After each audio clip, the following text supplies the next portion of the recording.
മക്കയിൽ നിന്ന് തായിഫിലേക്കുള്ള മറ്റൊരു വഴിയാണ് മനോഹരമായ ഈ ഒരു ചുരം പാത. ഇവിടേക്ക് ബസ്സുകൾക്ക് പ്രവേശനമില്ലാത്തതുകൊണ്ടു തന്നെ എൻ്റെ കൂടെ വരുന്ന ഹാജിമാർക്ക് ഈ ഒരു കാഴ്ചകളൊന്നും കാണിച്ചു കൊടുക്കാൻ എനിക്ക് കഴിഞ്ഞിട്ടില്ല. അതിൻ്റെ ഒരു ഖേദം എപ്പോഴും എൻ്റെ മനസ്സിലുണ്ടാവാറുണ്ട്.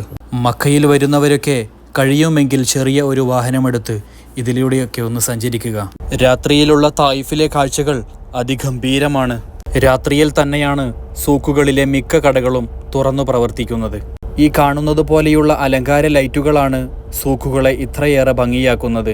മക്കയിൽ ഇപ്പോൾ നല്ല ചൂടാണെങ്കിലും തായിഫിൽ നല്ല കാലാവസ്ഥയാണ്.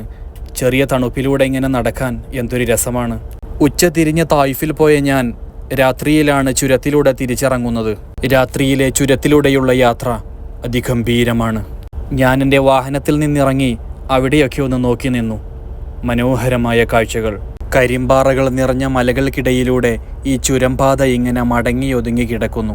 എന്ത് ഗംഭീരമായിട്ടാണ് ഈ പാതകളൊക്കെ സംവിധാനിച്ചു വെച്ചിരിക്കുന്നത്. ചുരത്തിൽ വാഹനങ്ങൾ നിർത്താനും കാഴ്ചകൾ കാണാനുമൊക്കെ പ്രത്യേകമായ സ്ഥലങ്ങൾ തന്നെയുണ്ട്. അവിടങ്ങളിൽ മാത്രമേ വാഹനങ്ങൾ പാർക്ക് ചെയ്യാൻ പാടുള്ളൂ. തായിഫ് ചുരത്തിലെ ഈ മനോഹരമായ കാഴ്ചകളും കണ്ട് ഞങ്ങൾ പരിശുദ്ധ മക്കയിലേക്ക് യാത്ര തിരിച്ചു.